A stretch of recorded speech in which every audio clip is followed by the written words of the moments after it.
bien sûr, c'est en compagnie de Djeneba Dembélé. Salut Djeneba. Salut Aïssa, ça va ? Très bien. Alors ce mercredi, comme chaque mercredi à 9h, Debout les citoyens, on donne la parole aux acteurs associatifs, aux initiateurs de projets, aux lanceurs d'alerte. Aujourd'hui, nous sommes avec Vincent Alcaraz. Il est professeur au lycée Langelin Vallon à Champigny-sur-Marne. Il fait partie du collectif Touche pas ma ZEP. L'objectif de sa venue, c'est de nous faire comprendre en quoi la sauvegarde de l'éducation prioritaire en lycée est cruciale et surtout pourquoi, depuis 2 ans déjà, des lycées de France sont frustrés. Bonjour Vincent Alcaraz. Bonjour. Merci d'avoir accepté notre invitation. Alors, le mouvement Touche pas à ma ZEP, il se durcit avec un énième appel à la grève et à la manifestation. Ce sera donc dans 2 jours, vendredi, le 10e appel, si je ne m'abuse. Plus de 90 établissements vont débrayer encore un mouvement qui dure donc, puisque vos revendications ne sont donc pas entendues. Avant d'entrer donc dans le vif du sujet et expliquer tout ce que je viens d'évoquer, vous pouvez rappeler aux auditeurs, s'il vous plaît, c'est quoi un établissement ZEP en zone d'éducation prioritaire, brièvement ? Oui, un établissement ZEP qui n'existe plus du coup depuis 2015. C'est un établissement qui recevait des moyens supplémentaires, notamment pour les projets, pour en termes d'effectifs par classe aussi, pour des dédoublements, pour essayer d'avoir justement plus de temps à dédier aux élèves en difficulté. Oui. Donc c'est un établissement qui reçoit plus pour donner à ceux qui ont moins et pour également stabiliser les équipes. Les professeurs aussi avaient des indemnités particulières et des bonifications pour les mutations après. Alors, tout a commencé en 2015, Vincent Alcaraz, avec cette réforme de l'éducation prioritaire qui a vu le jour avec le ministre de l'époque, Vincent Peillon. On parle de réforme d'éducation prioritaire en collège et en école, mais pas au lycée. Qu'est-ce qui s'est passé à ce moment-là, depuis 2015 ? Ouais, c'est ça, en fait, c'est donc à partir de plusieurs enquêtes qui montraient que justement la France était un des pays les plus inégalitaires, qui était à la file des pays de l'OCDE, donc un pays qui reproduisait le plus les inégalités en termes d'origine sociale des élèves. Donc, par exemple, un élève qui arrivait de milieux défavorisés avait 4 fois plus de chances d'échouer. Et donc à partir de ce constat-là, donc effectivement le gouvernement de Vincent Peillon, enfin pour l'éducation en tout cas, a voulu mettre en place un dispositif d'éducation prioritaire renforcé pour l'école et le collège, en oubliant les lycées, parce que ça devait venir dans un deuxième temps, et puis c'est jamais venu. Donc on nous demande d'attendre encore jusqu'au prochain quinquennat. Et qu'est-ce qui est difficile dans ce processus ? Pourquoi ça n'est pas venu en même temps que pour les collèges et les écoles ? Qu'est-ce qui rend la tâche compliquée pour les lycées ? Ouais, c'est assez incompréhensible.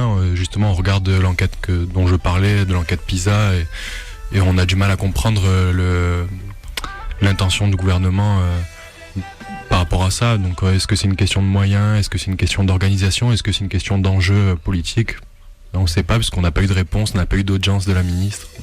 Donc du coup, depuis tout à l'heure, vous parlez donc de moyens, de bonus. Alors, perdre le statut d'éducation prioritaire, concrètement, ça veut dire quoi ? On va y venir point par point. Alors, qu'est-ce que ça change déjà pour les parents, pour les enfants, pour les professeurs ? Pour les élèves, en tout cas, ce qui est important, c'est que c'est des meilleures conditions d'apprentissage. Et ça leur permet donc de réussir mieux. C'est des heures de travail supplémentaires ? C'est des heures de travail supplémentaires, mais c'est aussi des effectifs réduits en classe. Donc un temps élève-prof qui est beaucoup plus mis à profit. Donc quand on a des classes qui sont à 20, 25, on arrive beaucoup plus à s'occuper de cas particuliers, d'élèves en difficulté. Alors que quand on est dans des classes à 35, 36, c'est beaucoup plus compliqué. D'ailleurs, c'est vrai que ces dernières années, on a entendu la revendication des professeurs, notamment dans les départements, le département de la Seine-Saint-Denis, des mobilisations à répétition, des professeurs qui dénonçaient ces classes qui étaient surchargées et qui pouvaient aller, si je ne m'abuse, à Sugères, par exemple, à Saint-Denis, jusqu'à 40 élèves. On reproche également à l'éducation nationale ce manque de professeurs dans ces écoles, ce manque de place, également les professeurs vacants, et puis il y a ce lien qui est fait entre les bonus que les professeurs en zone d'éducation prioritaire avaient, si je peux me permettre de dire, en lycée avaient. Et aujourd'hui, ce qui a changé, c'est que vous n'avez plus ces bonus, ce petit plus qui vous permet justement de jouer sur la stabilité et le suivi des élèves, la continuation. Alors, vis-à-vis de nos revendications et de notre mouvement, la ministre a octroyé justement de prolonger ces indemnités et ces bonifications de mutation jusqu'en 2019, mais seulement pour les profs rentrés dans l'éducation nationale avant le 31 août 2015. Et donc pour nous, ça nous semble essentiel parce que justement, au moment de l'annonce de la perte de ces moyens, il y a eu beaucoup de profs qui ont muté, qui ont changé d'établissement, et c'est très difficile pour nous d'établir des projets sur plusieurs années quand les équipes ne sont pas stables. Et je vais prendre l'exemple de mon lycée, donc lycée Langevin-Ballon à Champigny-sur-Marne. Ça fait 2 ans qu'on perd la moitié des profs à la fin de l'année et qui mutent pour aller dans d'autres établissements. Mais combien ça représente concrètement la prime? C'est combien qu'on puisse avoir un ordre des revendications concrètement? Moi, j'ai peur de dire des bêtises, donc la prime, je sais pas exactement à combien elle se monte, mais en tout cas. Une fourchette? Je sais pas vous dire, j'ai peur de dire de bêtises. Et pour les mutations, c'était donc au bout de, il me semble que c'était 5 ans, on obtenait, il me semble 400 points pour pouvoir muter. Donc on s'assurait au moins de garder les profs au moins sur 4-5 ans. C'est ça. Histoire de construire des projets sur le long terme.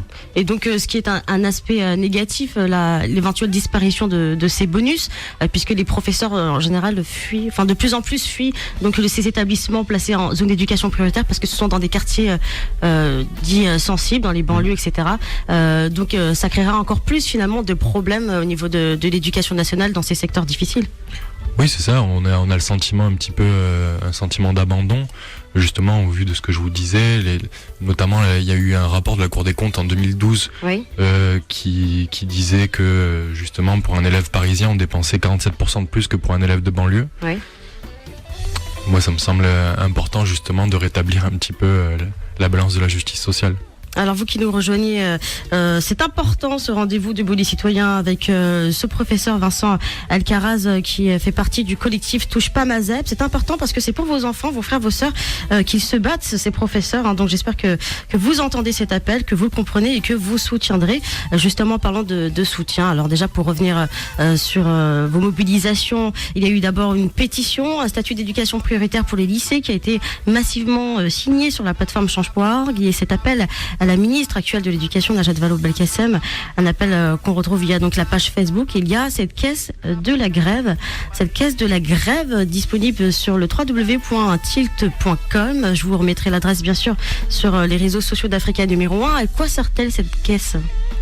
Elle sert à soutenir les collègues qui sont en grève depuis maintenant très longtemps, puisqu'on est en grève reconductible là, depuis le 3 janvier. Donc il y a des collègues qui ont perdu quand même pas mal de leur salaire, et donc du coup c'est pour les aider financièrement à continuer le mouvement et à poursuivre pour essayer d'obtenir ce qu'on demande justement. Mais du coup comment sera redistribué l'argent de cette caisse Elle sera redistribuée de manière équitable en fonction des jours de grève de chaque enseignant. Alors ce qui est important de signaler, c'est que c'est pas une grève qui s'établit uniquement sur le secteur francilien, c'est une mobilisation nationale.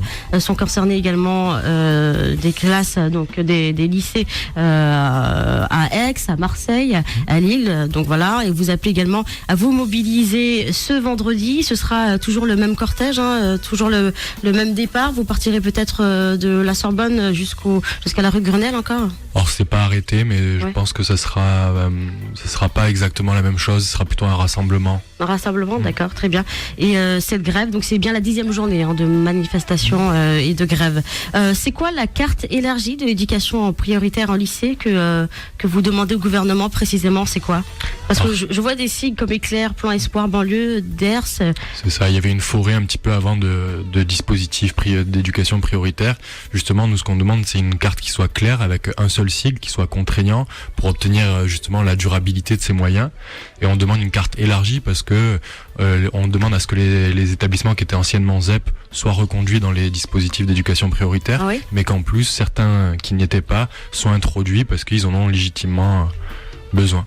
Il y a également cette demande de label commun de l'éducation prioritaire qui va donc de la maternelle jusqu'au bac et qui garantit des moyens pérennes pour permettre la réussite de vos élèves. Qu'est-ce que ça signifie concrètement ? Bon, c'est un peu ce que je disais tout à l'heure, c'est-à-dire obtenir des moyens qui aillent de l'école jusqu'au lycée en fait. Ça nous permet, parce que les élèves ne changent pas. Quand ils partent de l'école, par exemple à Champigny, on a de nombreuses écoles qui sont classées REP. Il y a 5 collèges, je crois, sur les 5 collèges, il y a 4 collèges qui sont classés REP. Et du coup, au lycée, ça disparaît, donc les élèves ne changent pas. Et on a besoin justement d'un dispositif qui aille sur toute la scolarité. Et pour assurer justement des effectifs qui soient corrects par classe pour qu'on puisse assurer un accompagnement de meilleure qualité. Et alors, quelles sont vos prochaines actions concrètement vis-à-vis du gouvernement? Est-ce que vous avez des rendez-vous dont nous ne sommes pas au courant encore avec la ministre de l'Éducation nationale? Non, toutes nos demandes d'audience ont été ignorées et on essaie d'obtenir des contacts justement dans les cabinets de la ministre, auprès des ministères, pour essayer d'avoir au moins un dialogue qui s'installe. Pour l'instant, on n'a pas de dialogue, on est très peu écoutés. Est-ce que vous avez choisi, vous, de travailler en éducation prioritaire? Ça fait 3 ans que vous êtes professeur, vous me disiez tout à l'heure en off. Ça fait 3 ans que je suis professeur en banlieue parisienne, du coup, parce qu'avant j'étais de l'Académie Aix-Marseille. D'accord. Et j'ai pas choisi parce qu'en fait on choisit pas vraiment quand on est jeune professeur. Voilà. Ouais. Mais je suis très content de ce que je fais et c'est pour ça que je me bats et que je suis engagé en ce moment parce que ça me semble important de continuer à préserver une éducation de qualité. Et vous étiez dans des établissements en zone prioritaire quand vous enseignez à Aix-Marseille? Non. Alors concrètement, la différence avec les élèves? Vous voulez dire les élèves du Sud et les élèves d'ici? Oui, tout à fait. Les élèves du Sud qui n'étaient pas en zone d'éducation prioritaire et ceux qu'ils sont. Est-ce que les élèves ont conscience qu'ils ont cet avantage de se retrouver en zone prioritaire? Pas forcément, non, ils n'ont pas forcément conscience. Et c'est important, je pense qu'ils n'en aient pas forcément conscience. Ce qui est important, c'est qu'ils réussissent leur scolarité. Oui. Et les différences, elles sont surtout au niveau des difficultés scolaires. C'est pas tellement... Bon, il y a un petit peu des difficultés disciplinaires, mais je pense que ça, c'est un peu partout pareil. Oui. Mais elles sont surtout... scolaires, les difficultés. Alors, votre appel pour terminer, Vincent Alcaraz, aux auditrices, aux éditeurs qui nous écoutent, donc ses pères, mères, frères et sœurs, voilà, comment les motiver à rejoindre donc votre mobilisation, leur faire comprendre que c'est important? Il faut se mobiliser parce que justement, ce qui est important, c'est de conserver une qualité d'apprentissage et d'enseignement, que ce soit pour les professeurs ou pour les élèves, pour essayer d'obtenir justement la réussite de tous et de laisser le moins possible de personnes sur le côté, parce qu'on a quand même de plus en plus d'élèves qui décrochent au niveau scolaire, donc c'est important justement de maintenir une éducation de qualité. Et donc le soutien se fait dans la rue aussi, aux côtés des professeurs et des élèves. Donc ce vendredi 27 janvier, il se fait également via la caisse de grève. Soutenez-les financièrement pour dédommager ces journées de grève. Bien sûr, vous aurez toutes les informations nécessaires sur le Facebook de la radio africaine. Merci beaucoup, Vincent Alcaraz. Merci à vous. On espère que vous serez les professeurs donc de ces lycées seront très rapidement entendus par le ministère de l'Éducation nationale actuelle et que peut-être cette question donc de l'éducation pèsera d'autant plus donc dans les prochains choix électoraux. Merci beaucoup. À bientôt. Au revoir.